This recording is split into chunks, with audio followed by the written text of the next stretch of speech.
Merci à vous de m'avoir permis d'intervenir sur cette question et de présenter cette thématique. Alors je remercie, c'était le seul avec qui j'étais en contact, Hervé Pajot, voilà, de m'avoir contacté pour cela. Engagement des intellectuels français entre décolonisation et tiers-mondisme. Oui, une question importante puisque les intellectuels français se sont fortement engagés sur les questions coloniales après 1945.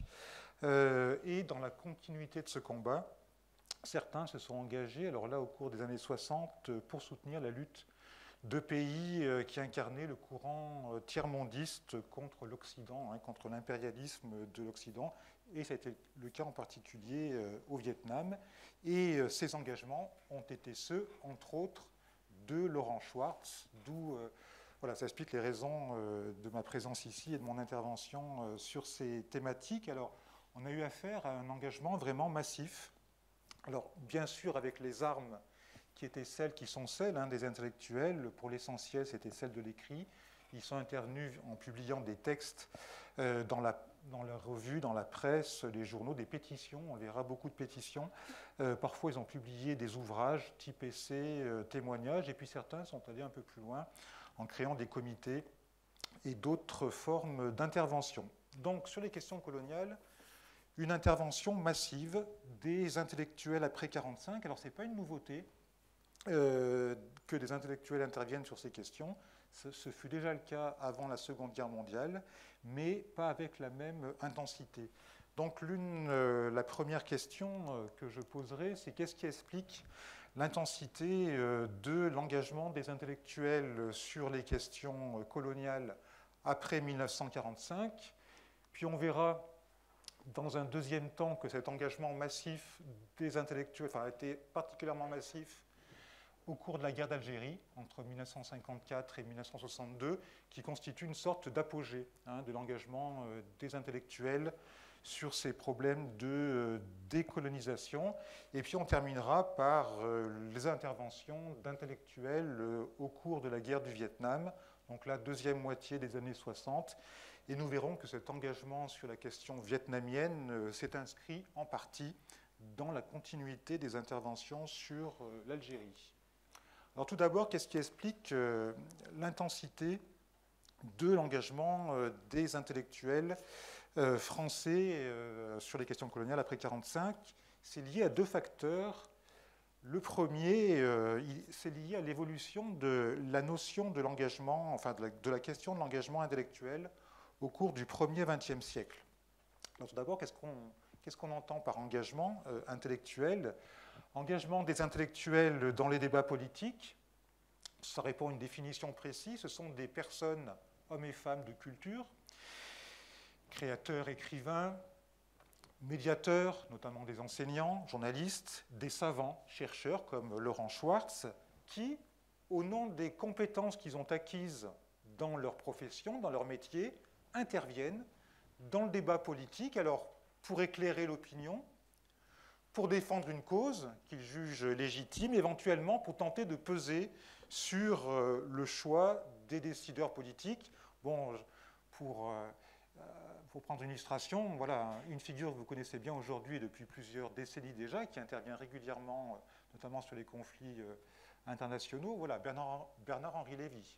Voilà, correspond à cette définition de l'intellectuel. Alors, ces intellectuels qui interviennent dans le débat politique, je vous l'ai dit, ce n'est pas une nouveauté après 1945, c'est devenu en France un phénomène important à la fin du XIXe siècle, au moment de l'affaire Dreyfus. C'est là qu'on date la naissance de la définition que j'ai donnée, de l'intellectuel qui correspond à la définition que j'ai donnée. En effet, fin XIXe siècle, sont intervenus, derrière Émile Zola, vous connaissez le J'accuse, publié dans la presse, ils sont intervenus pour défendre Dreyfus, Alfred Dreyfus. Et ce qu'ils faisaient, c'est qu'à travers les droits d'un individu, un innocent, il considéré comme innocent, il était innocent, ils ont défendu les valeurs universelles de vérité et de justice contre la raison d'État, l'honneur de l'armée, contre le racisme et l'antisémitisme, etc. Donc voilà, c'est à ce moment-là qu'on date en France la naissance de l'intellectuel, et d'ailleurs ce sont les anti-Dreyfusards qui ont qualifié leurs adversaires qui défendaient Dreyfus d'intellectuels. Et c'était pour eux un terme péjoratif. Ah, ces intellectuels qui défendent Dreyfus. Et en fait, ils ont repris ce terme fièrement, si vous voulez. Et à partir de là, donc, on les a qualifiés d'intellectuels et on a associé ça au combat pour la défense au nom des droits de l'homme.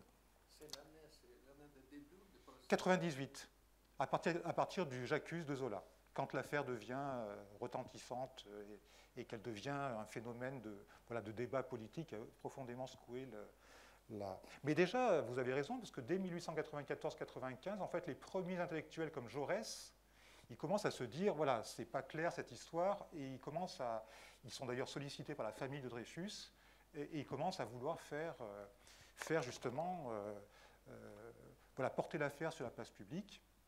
Et donc ils n'y arrivent pas au début, et il faut attendre que Zola publie sa lettre dans le journal de Clemenceau pour que l'affaire devienne vraiment débat public, et donc qu'il s'engage pour défendre une cause. Alors, peu à peu, je passe rapidement, mais peu à peu, l'engagement des intellectuels, il est devenu de plus en plus systématique et de plus en plus important sous l'effet des deux guerres mondiales et sous l'effet de la montée en puissance des luttes politiques idéologiques du XXe siècle. Et là, de plus en plus d'intellectuels, après 14-18, se sont engagés au service de régimes politiques, au service de partis politiques, le communisme, le nationalisme, le fascisme, etc.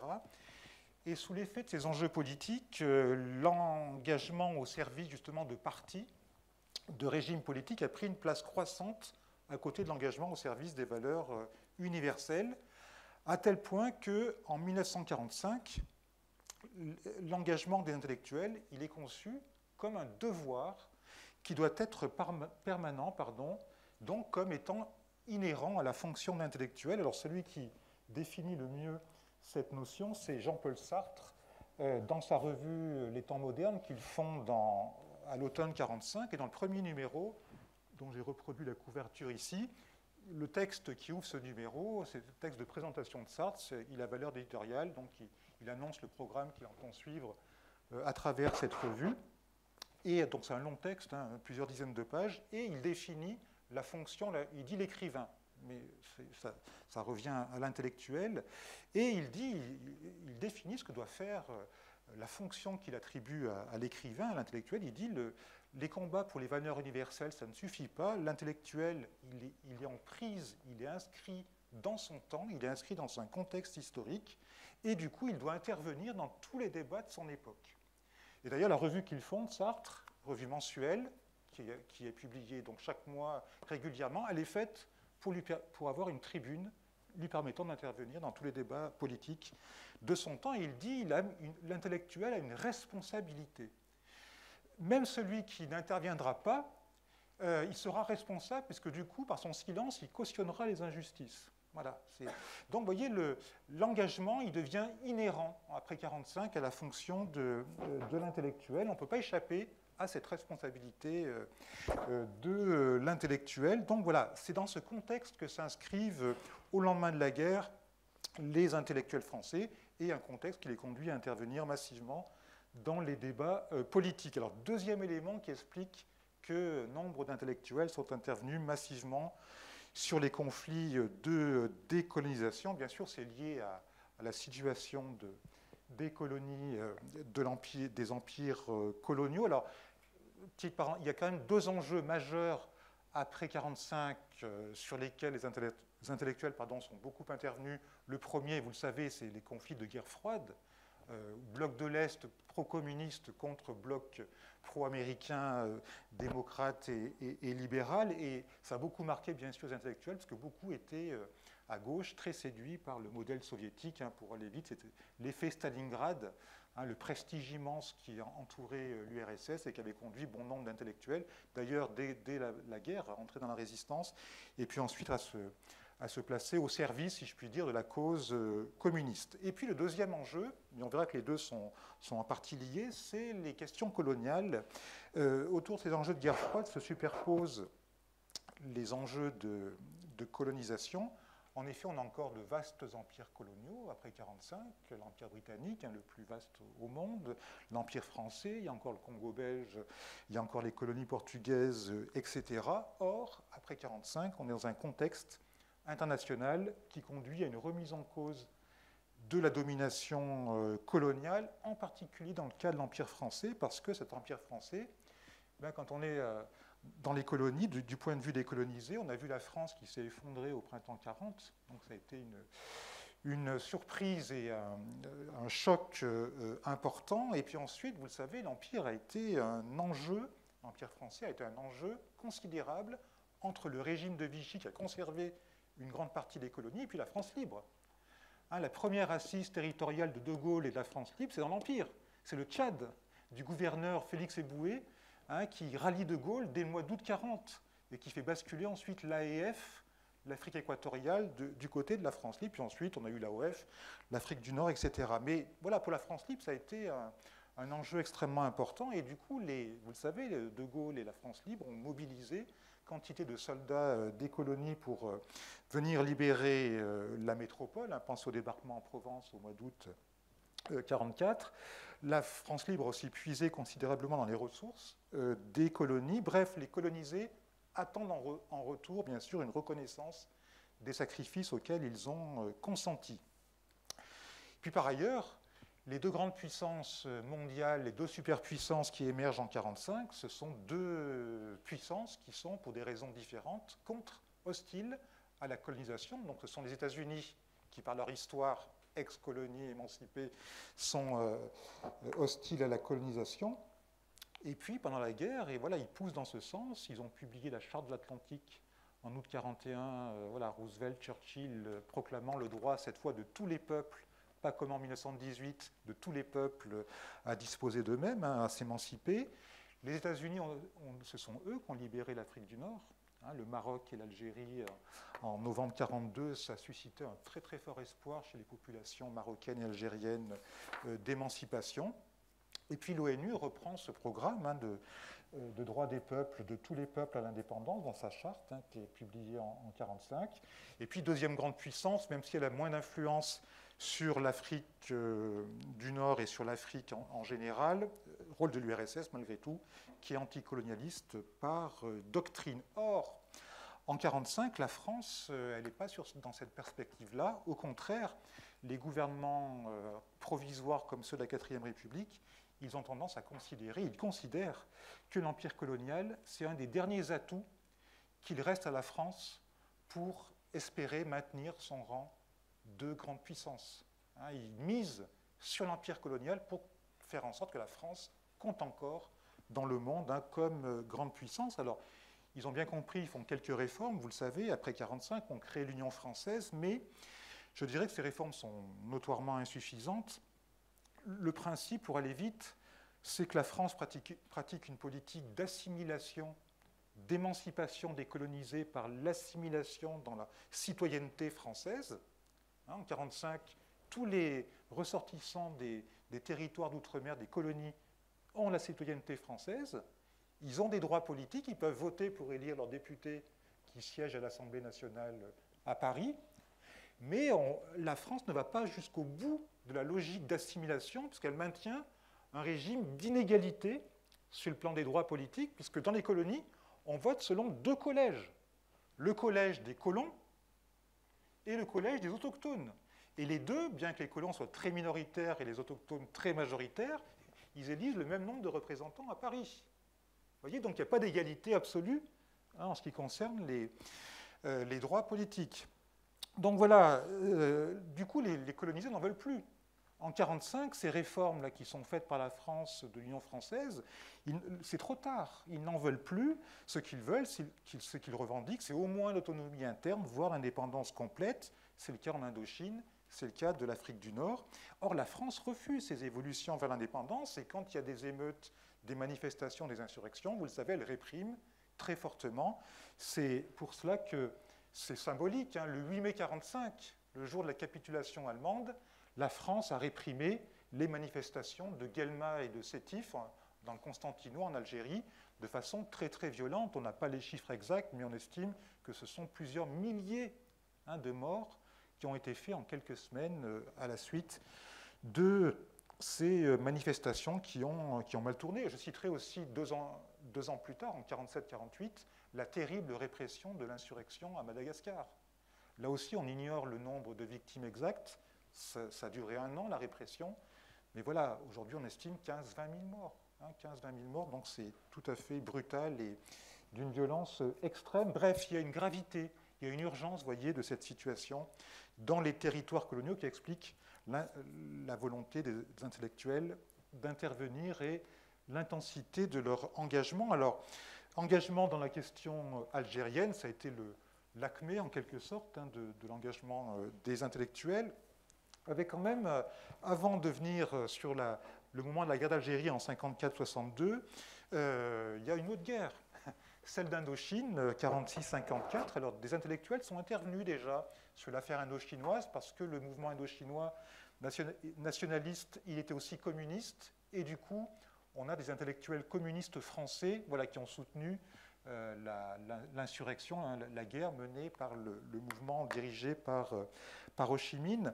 On a aussi une conscience de la gravité de ce qui se passe en Afrique du Nord, en Algérie en particulier, dès 1945-1946, chez certains intellectuels, alors à gauche, des intellectuels de gauche.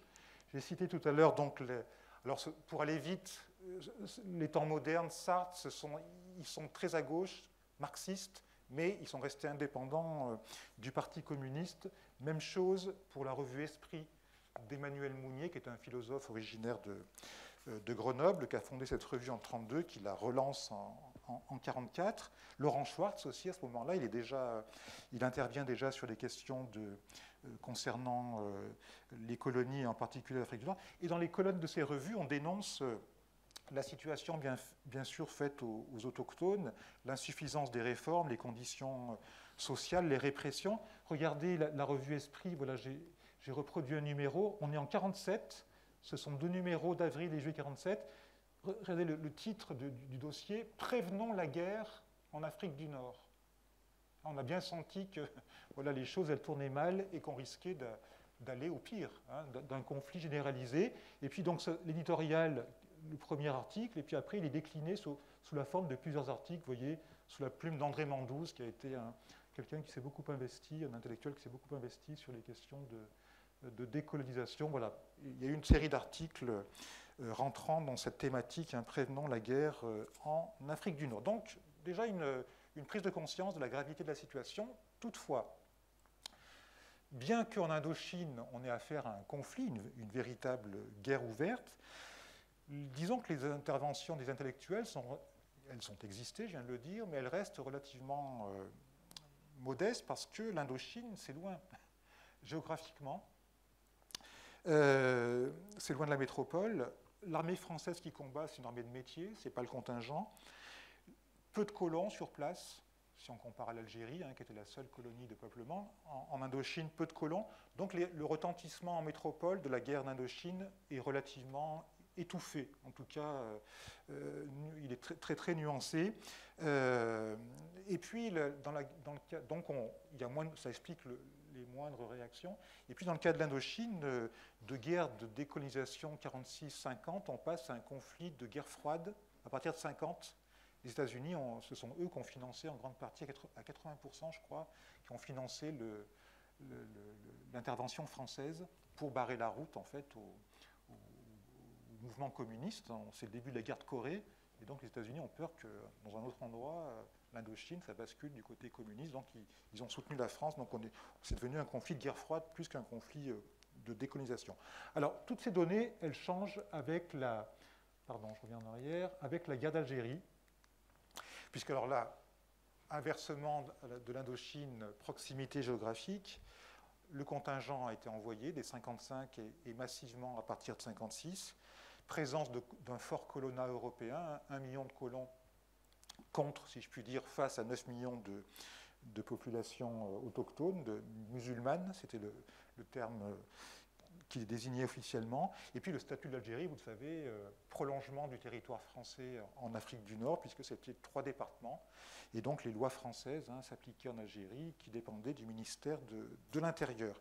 Du coup, engagement massif des intellectuels, alors par l'écrit principalement. Regardez le nombre de pétitions, 67 dans les 4 années de la guerre, entre 1958 et 1962. Donc des pétitions, des articles très nombreux dans les revues que j'ai citées, Les Temps modernes, Esprit, etc. Également dans des hebdomadaires, donc de plus grande diffusion. Pardon, voilà. Exemple de ces hebdomadaires. L'Express, hein, c'est un nouveau type d'hebdomadaire, voilà, destiné un petit peu au cadre, hein, à l'époque. L'Express est créé dans les années 50. France Observateur avait été créé un peu plus tôt. Témoignages chrétiens, également un hebdomadaire de chrétiens de gauche, créé dans la Résistance. Ils sont beaucoup intervenus dans le conflit pour publier des articles. Dans la presse quotidienne aussi, Le Monde a publié plusieurs articles sur la question. Et puis certains sont allés un peu plus loin en créant un engagement plus... comment dire, politisé et plus précis, je ne trouve pas le terme exact, mais voilà, avec ce réseau Janson. Alors ce réseau Janson, c'était des intellectuels donc d'extrême gauche, hein, favorables à l'indépendance, créé par Francis Janson, qui était un philosophe proche de Sartre, et qui apportait une aide matérielle, argent, papier, cash, pour certains dirigeants, au FLN, en métropole.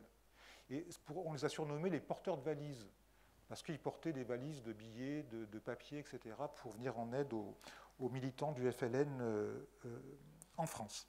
Alors, donc un engagement, vous voyez, qui a pu, non seulement par l'écrit, mais parfois par des actions très, très concrètes.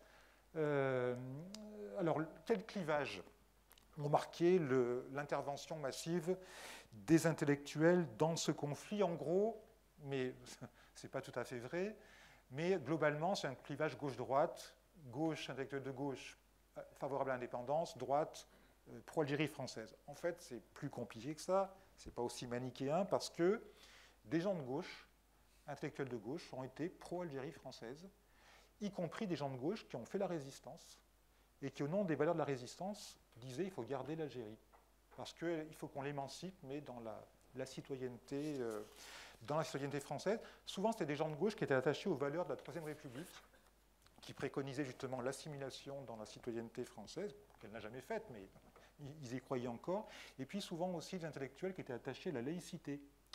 Or, dans le FLN, il y avait, c'est vrai, cette dimension musulmane, l'affirmation pour eux, l'Algérie indépendante devait être une nation musulmane, hein, la religion avait une place importante, et donc pour cette raison, ils condamnaient, en tout cas ils étaient réservés, plus que réservés à l'égard du Front de libération nationale algérien. Exemple, Paul Rivet était pro-Algérie française, il publie un article dans Le Monde en 1956 dans ce sens. Or, Paul Rivet, c'est un des grandes résistances, hein, c'est un des premiers, il dirigeait le Musée de l'Homme, c'est un ethnologue, et il a créé le réseau du Musée de l'Homme, qui était un des premiers mouvements de résistance dès 1940, hein, à l'occupation allemande. Et puis en 1934, il avait participé au comité de vigilance des intellectuels antifascistes, pour lutter contre la montée du fascisme en France et en Europe. Et pourtant, donc, il est pro-Algérie française pendant la guerre d'Algérie.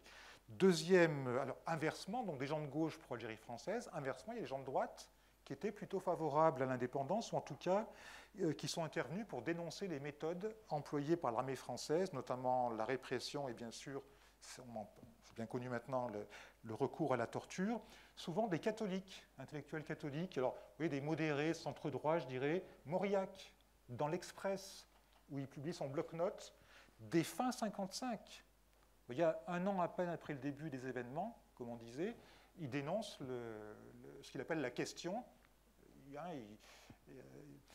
donc la pratique de la torture par l'armée. Pierre-Henri Simon, pareil, un ouvrage, lui aussi chrétien de centre-droit, contre la torture en 1957. Alors lui, ce n'est pas pour des raisons, en raison de son catholicisme, mais il était de droite, et il dénonce dans ce livre la tragédie algérienne. Il prend position pour l'indépendance, parce que, selon Aron, l'Algérie française n'est pas viable ni économiquement, ni démographiquement, puisque la démographie importante, la croissance démographique des autochtones va noyer en quelque sorte le colonna européen, donc il faut lâcher l'Algérie. Alors, question de la torture, elle constitue un levier puissant de l'intervention publique des intellectuels dans l'affaire algérienne, parce que, alors elle a déjà été utilisée, la torture, par l'armée française en Indochine, mais là en Algérie, c'est devenu un système, une véritable institution, avec ses structures, les dispositifs opérationnels de protection, ses cadres, ses exécutants, les accessoires, etc. Et bien sûr, alors je viens de le dire, donc des modérés de droite l'ont dénoncé, puis bien sûr, une grande partie de la gauche intellectuelle, qui en majorité était favorable à l'indépendance. Et là, on a des intellectuels qui s'engageaient au nom des valeurs dreyfusardes, des droits de l'homme et du droit des peuples à disposer d'eux-mêmes, contre les méthodes françaises contre l'usage de la torture. Je citerai, il est en partie oublié aujourd'hui, mais il était important à cette époque-là, Henri Irénée Maroux, qui était un historien spécialiste de l'histoire des religions.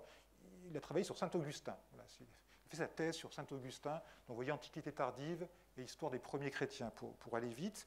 Et cet Henri Irénée Maroux, professeur à la Sorbonne, il publie un article important dans Le Monde, France, ma patrie, en avril 1956, où il dénonce l'usage des méthodes de l'armée française, la torture, et analogie avec la résistance, il dit ces méthodes rappellent celles de la Gestapo.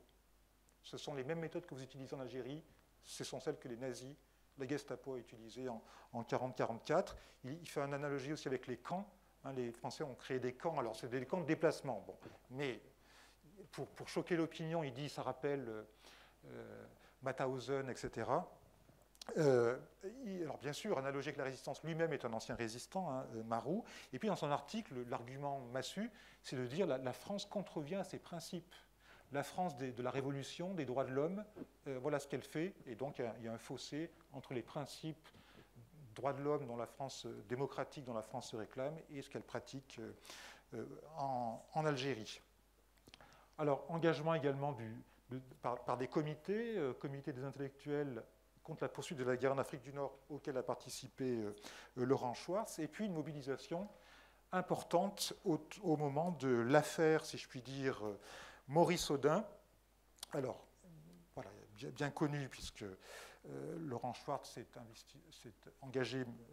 investi massivement pour défendre la mémoire de ce jeune. Alors, 25 ans, Maurice Audin, il était mathématicien, donc il avait été l'élève de Laurent Schwartz, il était à Alger, et communiste, il était assistant à l'université d'Alger, communiste et militait au PC d'Algérie, et milité pour l'indépendance, et il est arrêté par l'armée en juin 1957, c'est au moment de la bataille d'Alger, quand l'armée française quadrille, si je puis dire, de manière très brutale Alger, et il est arrêté, torturé, et il meurt sous les coups de la torture, mais l'armée dit qu'il s'est échappé, qu'il s'est évadé, voilà.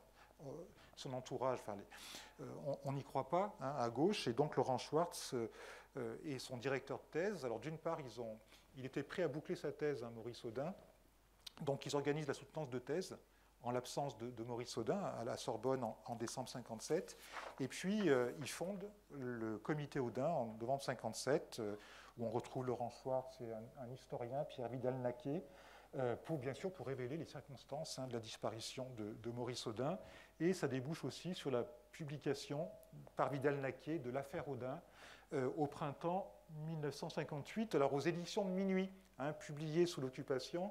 Ça fait écho à votre titre. Voilà, ce sont des éditions de Minuit qui ont été créées dans la résistance. Voilà, la petite. Alors je montre avec la petite étoile. Je reviendrai en arrière pour voir la photo de Maurice Audin. Voilà, l'affaire Audin, voilà, Minuit avec la petite étoile, qui avait été dessinée d'ailleurs par Vercors, l'auteur du Sciences de la mer. C'est lui qui a dessiné ce petit logo là, des éditions de Minuit, pour signifier la petite étoile qui brillait dans la nuit de l'occupation. En parallèle, c'est à peu près la même histoire, celle d'Henri Alleg, lui aussi journaliste communiste, il était à Alger, lui aussi est arrêté par les parachutistes français, il est torturé, il réchappe, il n'en meurt pas, il est emprisonné, Henri Alleg, mais il réussit à faire passer son témoignage à sa femme sur des petits bouts de papier, et sa femme publie le témoignage de son mari à travers ce livre, et ça donne ce livre, La Question, qui a eu un retentissement important, qui est publié lui aussi au printemps 1958 et qui a été saisi par la censure. Voilà. Je reviens pour vous montrer donc voyez la jeunesse de Maurice Audin avec son épouse. Il avait 25 ans en 1957. Alors jusque-là, donc jusque vers 58, vous voyez les intellectuels de gauche qui sont intervenus pour dénoncer les pratiques de l'armée française, ils se sont retrouvés, se sont engagés. On retrouve un engagement de type Dreyfusard, vous voyez, pour les droits de l'homme, pour la vérité, pour la justice, etc., contre la raison d'État, la raison de l'armée, etc. Mais donc un combat, alors pas consensuel, mais en tout cas un combat qui permettait de rassembler, disons, des intellectuels issus de parcours et d'idéologies variées. À partir de 1958, les positions ont eu tendance à se radicaliser et à émerger un courant plus radical. Vous voyez, radicalisation à gauche, je l'ai mis ici.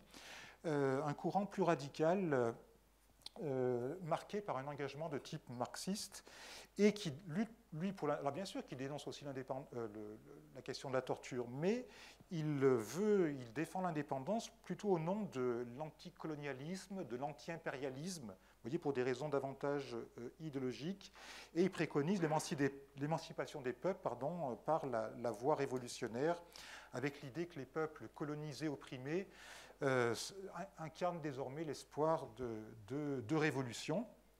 Et à travers ce manifeste des 121, qui est sans doute le manifeste le plus célèbre de la période, il dénonce la torture, bien sûr, mais ils appellent aussi, dans ce texte qu'a signé Laurent Schwartz, Sartre, etc., ils appellent à la désobéissance des soldats français.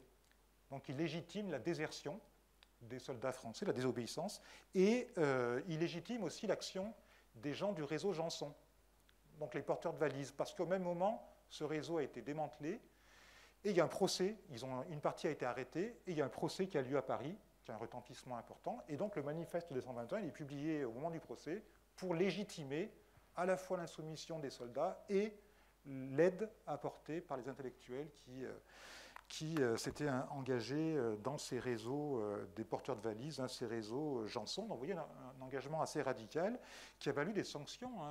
Alors, je ne sais pas si on en a parlé, il me semble, tout à l'heure. Oui, Laurent Schwartz, il a été suspendu de son poste, de son enseignement. Bon, oui, c'est dans le panneau d'exposition, bien sûr, de son enseignement à Polytechnique, parce que l'argument de Mesmer, je crois, c'était de dire que c'était une école militaire et qu'un intellectuel, un enseignant ne pouvait pas dénoncer, remettait en cause l'honneur de l'armée à travers ne pouvait pas appeler à l'insoumission des soldats à travers ce manifeste.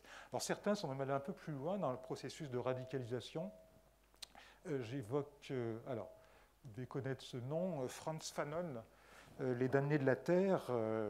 Alors, rapidement, c'est un Martiniquais. Fanon est un psychiatre, médecin psychiatre, et il a pris parti pour la cause du FLN, et il préconisait l'usage de la violence pour s'émanciper, pour que les peuples colonisés s'émancipent. Alors non seulement la lutte armée parce que la France refusait l'indépendance, mais il légitimait la violence, il en faisait presque une fin en soi, il estimait que la violence permettait aux colonisés de retrouver une identité qui avait été bafouée, foulée aux pieds par les puissances coloniales. Or Sartre a fait une préface au livre de Fanon, dans laquelle il va dans le sens de Fanon, et il légitime l'usage de la violence. Alors, attention, ce sont des choses qui... Alors, également, l'autre éditeur militant, à côté de Minuit et de Lindon, c'est Maspero. Aujourd'hui, c'est les éditions de la Découverte. Et Maspero, qui était un éditeur très, très militant sur ces questions coloniales. Oui. Alors, ce sont évidemment, ces événements, ils ont frappé, on les a retenus, les 121, du fait de la radicalité, le fait de soutenir, de légitimer la violence, etc. Attention, c'est resté un phénomène minoritaire. Y compris parmi ceux de gauche qui défendaient l'indépendance, ils étaient sur des positions beaucoup plus modérées.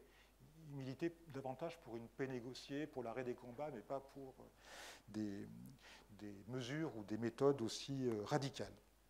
Et puis, j'ai mis également la préface du livre d'Aron, enfin la couverture du livre d'Aron. Dernière chose sur l'Algérie, tous n'ont pas milité, je l'ai dit, pour pour l'indépendance. On a vu à gauche, certains à gauche étaient pro-Algérie française, et puis surtout la droite s'est mobilisée. Il y a eu des partisans à droite de l'Algérie française qui se sont mobilisés pour ne pas laisser justement la gauche intellectuelle tenir le haut du pavé dans les médias, dans les journaux, et donc au sein de l'université s'est constitué un mouvement national d'action universitaire, le MNUAC, en 1958. Alors les noms sont beaucoup moins connus que les gens de gauche dont j'ai parlé, mais par contre en nombre, ce MNUAC en 1960, il comptait, il le revendiquait, donc ça serait à vérifier, peut-être c'est exagéré, mais plus de 1000 adhérents.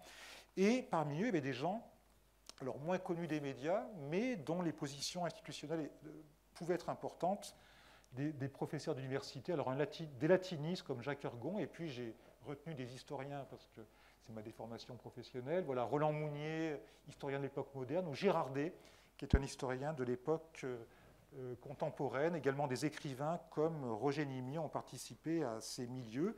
Et comme réponse au 121, ils ont publié un contre-manifeste qu'ils ont appelé le Manifeste des intellectuels français, publié dans le Figaro, 7 octobre 60, où là, ils dénonçaient les professeurs de trahison. Voilà, c'est leur phrase. Hein. On dénonce les professeurs de trahison pour désigner les Sartre, les Schwartz qui avaient signé l'appel des 121. Et puis, dernière chose, à droite aussi, certains se sont radicalisés. Alors, pas les armes à la main, mais Girardet, par exemple, qui est un grand historien contemporanéiste, en tout cas, il est devenu par la suite, il a légitimé le combat de l'OAS, donc le recours au terrorisme de la part de l'OAS. Voilà. Donc, un apogée de l'engagement des intellectuels lors du conflit algérien. Dernière chose sur le Vietnam. Alors, ce combat lors de la guerre du Vietnam, des intellectuels, s'inscrit, on va le voir en partie, dans la continuité du combat pour l'indépendance de l'Algérie. Et ce dont je vais parler, c'est essentiellement des interventions d'intellectuels de gauche, parce qu'à droite, il n'y a pas eu très peu d'interventions, parce que certes, là, des gens de droite auraient pu intervenir, de la droite intellectuelle, par anticommunisme, donc là pour soutenir les États-Unis dans leur combat contre le communisme vietnamien, mais cette droite intellectuelle, très souvent, elle était aussi réservée à l'égard des États-Unis. On a une tradition anti-américaine à droite, à commencer par De Gaulle et puis les gaullistes avec lui, d'autant que De Gaulle a condamné, enfin en tout cas a critiqué sévèrement l'intervention américaine au Vietnam, au discours à Phnom Penh, au Cambodge, en août 1966, il a critiqué fortement cette intervention. Donc, on a très peu d'interventions de gens de droite. Donc, ce sont des gens de gauche qui sont intervenus. Et, pour bien comprendre ces interventions, il faut rappeler quelques éléments du contexte, qui rejoint d'ailleurs en partie ce que j'ai dit sur l'Algérie. Alors, le contexte. Si je reviens sur l'engagement des intellectuels de gauche en 1945, je l'ai dit, beaucoup sont attirés par le modèle soviétique. Ils sont pro-communistes, voilà, ils s'aveuglent sur ce qu'est Staline, mais voilà, c'est le prestige issu de la résistance de l'URSS au nazisme. Bon. Ça dure jusqu'en 1956. Voilà, ça dure jusqu'en 1956, mais là en 1956, il y a une rupture. Il y a la déstalinisation de Khrouchtchev, le rapport Khrouchtchev prononcé lu au 20e congrès du PC soviétique, où il dénonce les crimes de Staline, le culte de la personne, etc. Mais quelques mois plus tard, il envoie les chars soviétiques pour écraser la révolution hongroise à Budapest. Donc là, c'est une rupture. Beaucoup d'intellectuels de gauche qui jusque-là soutenaient le modèle soviétique rompent, alors à la fois avec le modèle soviétique, avec le PC qui a justifié l'intervention soviétique en Hongrie, ils rompent avec le PC, avec le communisme soviétique, mais ils restent marxistes. Et du coup, ils se tournent vers d'autres pays, notamment du tiers-monde, qui ont instauré des régimes de type révolutionnaire, des régimes marxistes, dans lesquels ils voient un espoir de nouvelles voies, si vous voulez, révolutionnaires. Or, dans le même temps, s'affirme le mouvement des non-alignés, donc ce sont les anciennes colonies qui s'émancipent, l'Inde, etc., qui forment le mouvement des non-alignés lors de la conférence de Bandung en 1955. Et donc le tiers-mondisme s'inscrit dans ce courant. C'est un non-alignement entre les deux blocs de la guerre froide, mais un non-alignement qui penche à gauche. Parce que ces nouveaux pays indépendants, très souvent, ils se sont rendus indépendants, alors soit par la lutte armée, et puis une fois au pouvoir, ils adoptent des mesures de type socialiste. des choix économiques de type socialiste. Et du coup, on a une partie des intellectuels de gauche qui soutiennent ces mouvements révolutionnaires, qui soutiennent ces régimes marxistes du tiers-monde et qui voient effectivement dans ces nouveaux régimes le nouvel espoir de l'avenir révolutionnaire, si vous voulez, du monde. Pour eux, ces peuples qui se sont émancipés, ces régimes politiques du tiers-monde, c'est ce sont des prolétaires à l'échelle internationale qui luttent contre l'impérialisme occidental. Et donc là, ce courant, il était déjà en gestation lors du manifeste des 121. Il était déjà en gestation, mais il s'exprime avec encore plus de force, il se renforce à partir du milieu des années 60. Alors ces intellectuels de gauche, ils ont placé leurs espoirs dans des révolutions qui ont eu lieu dans le tiers-monde. Alors pensez à la révolution cubaine, en 1959, ça constitue un modèle pour plusieurs intellectuels de gauche. Pensez par exemple, si vous le connaissez, à Régis Debray. Voilà, le philosophe, médiologue, je crois, il est spécialiste des médias. Il était étudiant à l'école normale supérieure. Il est allé combattre en Bolivie avec Che Guevara. Il a été arrêté par la police bolivienne. Il a passé plusieurs années en prison. Régis Debray. Vous voyez, prêt à sacrifier ses études brillantes au nom de l'avenir, de l'espoir révolutionnaire. Bien sûr, un pays qui a beaucoup séduit, un régime qui a beaucoup séduit, c'est la Chine de Mao. Surtout à partir de la révolution culturelle en 1966, et puis donc soutien au Vietnam, qui est en lutte avec les États-Unis depuis 1963. Et donc ce combat contre la guerre du Vietnam, ça a été un levier puissant, très puissant, de l'engagement, alors à la fois d'intellectuels de gauche, et puis vous le savez, ça a été un levier des contestations étudiantes de la fin des années 60. Alors je dis les contestations, parce que ça ne concerne pas que la France, autant le combat contre l'Algérie, enfin sur l'affaire algérienne, c'était franco-français. Là, c'est un combat à dimension transnationale qui concerne une bonne partie de l'Occident. On a des engagements contre le Vietnam en RFA, en Italie, aux États-Unis, en France. Et cette dimension transnationale, on la retrouve, ce sera mon dernier point, lors de la constitution de ce tribunal Russell. On l'appelle aussi Russell-Sartre. Alors, ce n'est pas un tribunal, ce n'était pas une institution juridique officielle, c'est un tribunal d'opinion. Il rendait pas des... Voilà, c'est un tribunal d'opinion qui est constitué, l'initiative vient de ce philosophe britannique Bertrand Russell, qui avait publié un livre sur les crimes de guerre états-uniens au Vietnam. Et à la suite de ce livre, certains donc, ils lancent cette idée de constituer un tribunal pour juger les dirigeants américains et ils ont fait une enquête, ils ont estimé qu'effectivement ils s'étaient rendus coupables de crimes de guerre et ils devaient être, selon eux, jugés pour cela. Bon, ce tribunal s'est réuni en Suède, puis au Danemark, parce qu'en France, De Gaulle l'a interdit, et l'ont rejoint, donc côté français, donc Laurent Schwartz, Sartre, Gisèle Halimi, également, l'avocate féministe. Voilà. Effectivement, il a été établi que... Ils ont établi que les dirigeants américains s'étaient rendus coupables de crimes de guerre et même ils ont été accusés par ce tribunal d'avoir perpétré un génocide au Vietnam. Quelques mots de conclusion, parce que le temps a passé et je vais conclure. Pour vous dire trois choses que sur la guerre d'Algérie, pour essayer d'évaluer la portée de cet engagement des intellectuels. Sur l'Algérie, évidemment, la portée a été quasi nulle. Sur les événements factuels, sur le factuel militaire et politique, il n'y a pas eu d'effet direct de l'engagement intellectuel sur l'événementiel, enfin sur les faits, mais par contre, ils ont contribué, c'est certain, à éclairer l'opinion sur les enjeux du conflit. Et, or, on sait le poids de l'opinion publique dans la résolution de l'affaire algérienne. De Gaulle, quand il comprend que l'opinion métropolitaine devient de plus en plus hostile à la guerre, à partir de 1959, il veut se débarrasser littéralement de ce boulet qui est pour lui et pour sa politique étrangère la guerre d'Algérie. Donc il a compris l'évolution de l'opinion et il s'est appuyé sur cette évolution de l'opinion pour